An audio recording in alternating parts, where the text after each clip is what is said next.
Hello, my name is Taya Graham, and welcome to the Police Accountability Report. Remember, this show has a single purpose, holding the politically powerful institution of policing accountable. But we don't stop there. We also question the entire system that bolsters it, meaning capitalism, income inequality, and the political economy that makes it all work. And for this show, we're going to break this process down in all its splendor. We are going to show how the system has continued to grind through the crisis, showing little empathy or even rationality when it comes to COVID-19 pandemic. But before I get started, I want you watching to know that if you have evidence of police misconduct or brutality, please share it with us and we might be able to investigate. Please reach out to us. You can email us tips privately at par@therealnews.com and share your evidence of police misconduct, or you can message me directly on Twitter or Facebook at Taya's Baltimore. So that's out of the way. Now, for those of you who watched our last show, you will remember this. 6 cops making a minor arrest of a man they suspected but could not prove had been driving while intoxicated. The arrest was captured by the Real News photojournalist Cameron Granadino. But we did some digging on what happened, and thanks to one of our viewers, we uncovered some more details. Now, you might ask why. Why should we continue to investigate a minor arrest amid all the other chaos of a major pandemic? It's a good question, and I'll answer it. This week, the state of Maryland announced its first death of an inmate due to the coronavirus, and Maryland is not alone. Across the country, dozens of inmates have died due to COVID-19 while in prison. In other words, the process of law enforcement in this country has far-reaching consequences. The continued prosecution of minor arrests amid a crisis reveals an aspect of our criminal justice system which is worth highlighting and must be fully understood, because it is here, in this minor arrest, we see all the negative aspects of over-policing and mass incarceration writ large. So first, I'm going to ask my colleague, Stephen Janis, what he has found out and what he has learned about this case. Stephen, what have you learned? Well, one of our viewers was very kind to get us the radio scan information from this particular stop on April 1st. And so we got a little bit of information. Number one, what's very interesting is we did discover his name, and it appears that there have been no charges filed against this person. If you look on the scanner information, the next day they said they were going to charge him for assaulting a cop, but that never panned out. So basically, as far as we know, despite having 6 officers sit there and pile him in the back of the van, he never went to jail. Now, there was a deadly shooting just a few blocks away, correct? Well, it's amazing, Taya. 16 shots were fired literally 3 blocks west of where this arrest was going. 6 cops were taking care of this guy who presented no threat to public safety, and there was a murder 3 blocks away at the exact same time. So it was really a crazy allocation of resources. Now, Stephen, we discussed an interesting theory of American law enforcement on our last show, the hegemonic theory of policing. The idea that there are 2 specific types of American policing that have evolved. One constructive, focused on solving crimes, and one hegemonic, focused on protecting social power. In which category does this arrest fit, and why? Well, I think you can look at the contrasting situations. A shooting 3 blocks away, which police ignore, 6 cops to take a guy who they say was drunk but then never charged, and apparently didn't give him a sobriety test on the scene. So the point is that what that was about constructing the rhetorical power of police in the most visible way possible, the symbolic presence of police and the absence of crime. Meanwhile, contrasting that is a crime a few blocks down that they didn't pay any attention to. So clearly we have an example of hegemonic policing that you can see clearly. But to emphasize how consequential hegemonic policing can be, we want to go back to a story we reported last year. It was a tale of a local businessman who had been harassed by police. His name is Shawn Weston. He's a longtime Baltimore resident who ran several local convenience stores that have been targeted for raids 9 times. Why? Because they said he was selling items like baby laxative that could be used to cut narcotics, but he argues was perfectly legal. You know, like I said, you come in my store, you'll clearly see the first thing as you come to a counter, I try my best to let people know that I don't sell products for any illegal purposes. In fact, police raided his business so often, he filed a lawsuit claiming harassment, which he won. The reason we got in touch with Shawn was due to his efforts to open a community center in Baltimore.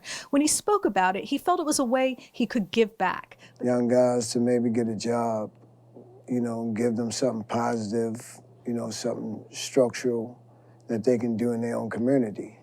You know, that's the whole purpose. It's supposed to give safe haven. But the country's relentless war on drugs would eventually intervene. First, Weston's store was raided again, as you can see in this video, and then he was arrested, this time by the feds, who alleged his sale of items that were legal still made him part of a broader conspiracy. They didn't accuse him of dealing drugs or any other crimes. But now, since the federal system does not have bail, he is sitting in prison, awaiting trial, a sitting duck as COVID-19 spreads throughout the DC jail where he is housed. To get an update on his situation, we are joined by his fiancée, Lachelle Lee. Lachelle, thank you so much for taking the time to join us.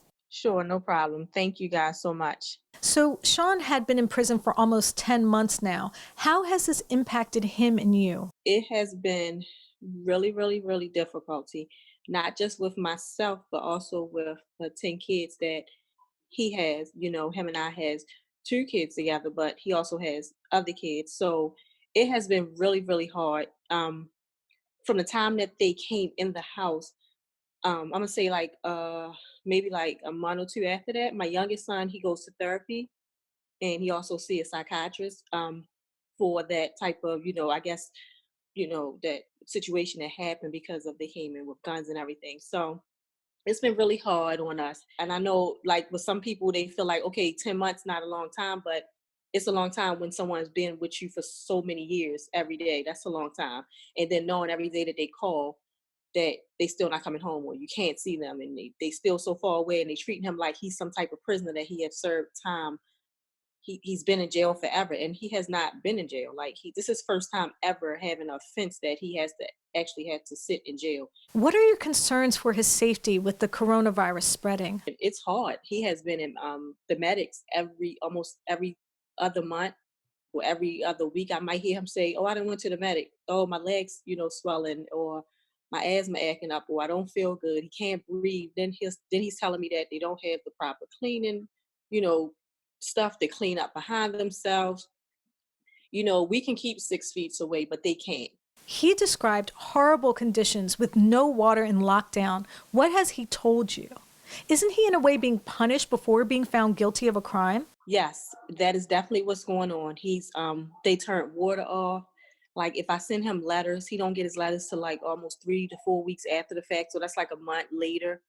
That, like, they're not getting no, like he said, they turned the water off. They're not getting any soap. They can't use the bathroom. They're not getting that medical attention that they supposed to get when they're locked up. Like, if he's hurting or something's wrong with him, he can't even go to, see a medic. They'll just look at him as if, "Oh, you okay, you fine." Then he told me one time that the doctor inside of the jail told him that, "Oh, you're a young man. You shouldn't even be complaining about your chest hurting or anything hurting. Just, you should be okay." And then now he just told me that the judge just all of a sudden just told him that he's not doing a motion for his trial and everything. He's not filing a motion. And it's just so much that it's just like they're treating him as if he's this, I mean, like I said, like he's some hardcore criminal. Now, just to elaborate on how devastating the consequences of hegemonic policing can be, our next guest knows just how difficult it is to hold police accountable and why police are still making minor arrests that can have devastating consequences.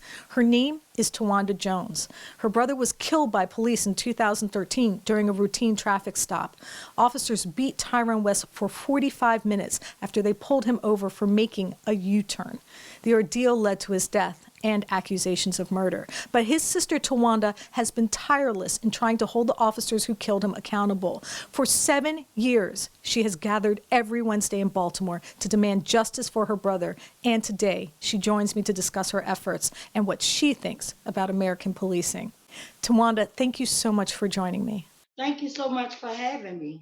So, Towanda, tell me about some of the actions you've seen recently by police that have troubled you. For example, the video of the coughing cop came from our city. Yeah, so basically, when I saw that video of that cop coughing on folks, it broke my heart in more ways than what you know. And the reason why it broke my heart, because actually, with people not taking the pandemic seriously right now, that could have been a teachable moment. Him being in a leadership position, he could have easily went out there and advocated and said, made sure that everybody was doing a social distancing type of thing. And then the young lady that spoke to him, she spoke nicely. She didn't say anything disrespectful. All she said was, "Hey, Officer Friendly with the big red bright cheeks," or something like that. It was like one of those joyous things, I'm happy to see you type of thing. And that was his response. That was devastating. Now, the theme of this show is police accountability, and you have been doing so much in our city for police accountability. Tell us how long you've been protesting your brother's death in the hands of police. So actually, I've been now protesting for 349 weeks nonstop. And right now, I made the decision to actually, because West Wednesday, in case people don't know, it is a protest that's been going on for 7 years. But it's an outdoor protest. But because of the Corona-19 virus and this pandemic that's going on, we actually made the right choice to actually bring it inside.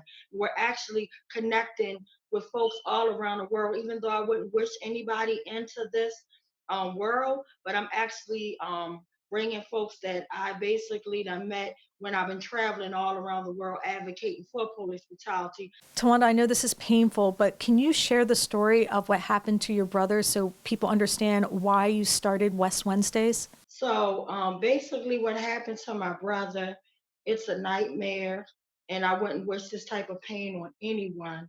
On July the 18th, 2013, what started off as a beautiful day, because any day my brother was living and breathing was a beautiful day.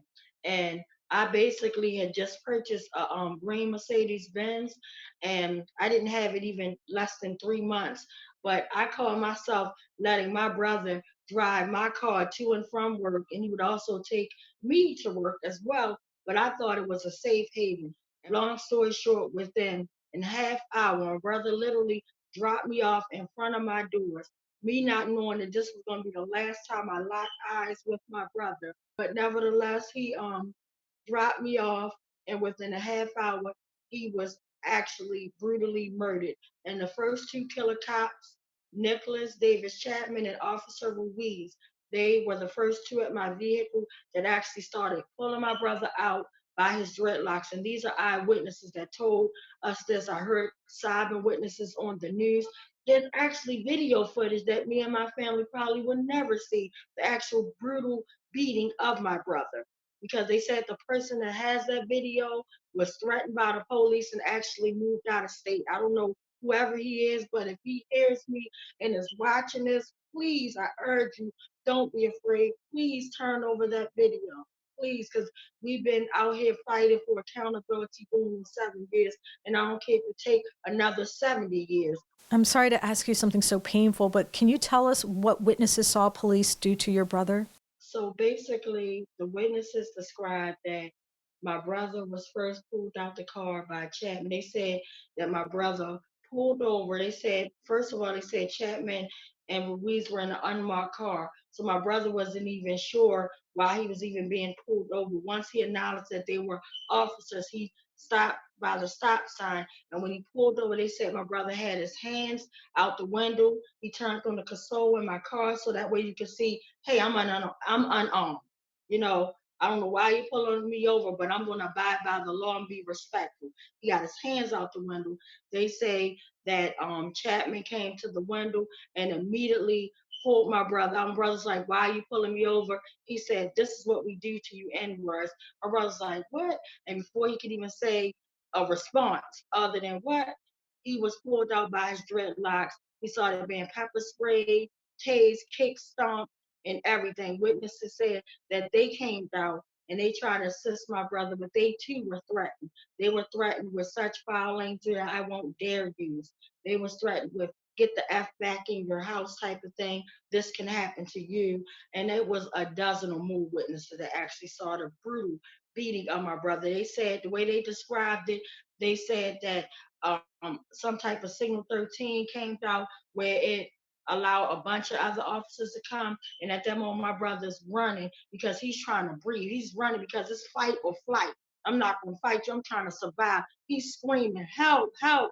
Trayvon Martin, he's yelling the victim name, right? He's screaming for help, help, help. And before you know it, they said at least about 11 to 15 officers or more was pepper spray. They said they got beat from one side of the street to the opposite side of the street, kick, stomp, and everything. Tased in his neck 3 times, stomped, just brutally beat to death. And then the saddest part, after he's brutally beat to death, He's basically gasping for air. He was then thrown into a prone position, face down after being pepper sprayed with chemicals, face down, tased in his neck, face down on the ground. He can't breathe or anything. Handcuffed, his hands and his feet and everything are meeting in the center of his back. That's the hard position in which he was basically placed in. And then David Lewis from Morgan State University crashed his vehicle into Chapman and Ruiz's unmarked car to actually come, not to help my brother, but to actually come to that scene to set his 315-pound weight on an unarmed man that was gasping for air until my brother was no longer breathing. He was dead on Kentmore and Kelsey. Now, as all my guests have demonstrated, policing in America is dangerous and often lethal. The continued practice of aggressive policing ruins lives and endangers us all, including the officers themselves. And so, given just how consequential it is, we have to ask the question, why do we keep doing it? Why did 6 cops spend an hour arresting a man while a deadly shooting happened blocks away? Why did a dozen cops beat Tyrone West to death when a crime had not been committed?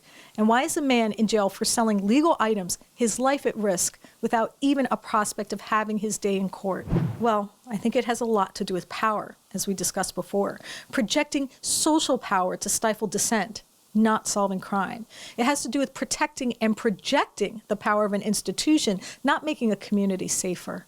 I think it's clear the reason we keep experiencing these kinds of inexplicable acts is because, in some sense, American policing is doing exactly what it's designed to do, protecting the interests of the powerful, rich, and elite, to make the inadequacy of a system that has failed to protect us from a virus seem inevitable. As we've said more than once on this show, policing is not just about law enforcement. It is a purveyor of the narrative about us. The story that the average American is somehow at fault for declining incomes and a massive redistribution of wealth. Thus, we have hegemonic policing. I want you to think about this. It's a point we've made before, but worth repeating. If you watch American television over and over the past couple of decades, you've been treated to an onslaught of cop shows, and in all of them, almost to a fault, police are depicted essentially as heroes, brave warriors standing on the line between us and chaos. But thus far, in one of the worst crises in recent history, chaos has hardly been the problem. As we've already noted on the show, crime is actually down, albeit as of now, and things, of course, could change. But more importantly is how the pandemic is showing just how harmful the fear generated by police propaganda is, how much of our civil rights and civic treasure we've apportioned to police out of anxiety propagated by this onslaught. Think about it. Millions of Americans are now unemployed. Tens of millions of Americans do not have health insurance. Where has all the money gone? And why does the richest country on the planet fail to provide the most basic safeguards for its citizens? I'm not going to overstate the problem that policing is the only cause, but it is certainly part of the problem. It is a significant contributor to the political instability and social anxiety that ultimately makes us fearful of each other, and fearful of ourselves. And it is through that irrational sense of fear that we are left with the crisis we see today. A government ill-equipped to deal with a deadly pandemic, a society that fomented a fear of ourselves and is now paying the price. How do I know this? Well, consider the case of the coughing cop we discussed last week. He was caught on video coughing on residents in Baltimore's Perkin Homes housing projects. Since the story had garnered media attention, police have finally responded to questions about the officer. Was he punished? Charged internally? Was his name released? No, he was reassigned. Enough said. I want to thank my guest, Towanda Jones, for her work to protect families from police brutality. Thank you so much for joining us, Towanda. And I want to thank Lashelle Lee for taking the time to speak with us and share what her loved one is enduring in prison. Thank you, Lashelle. And of course, I want to thank my co-host, Stephen Janis, for his reporting, editing, and writing. Thank you, Stephen. Taya, thank you so much for having me on. We're going to keep reporting. Thanks for having me. And I would be remiss if I did not thank friend of the show, Noli D, for her support and help. Thanks, Noli D. And I want you watching to know that if you do have evidence of police misconduct or brutality, please share it with us and we might be able to investigate. please reach out to us. You can email us privately at par@therealnews.com and share your evidence of police misconduct. You can also message us at the Police Accountability Report on Facebook or Instagram, or at Eyes on Police on Twitter. And of course, you can message me directly at Tejas Baltimore on Twitter or Facebook. And please like, share, and comment. You know I read your comments, appreciate them, and I try to answer questions whenever I can. I'm your host, Taya Graham, and I want to thank you for joining me for the Police Accountability Report. Please be safe out there.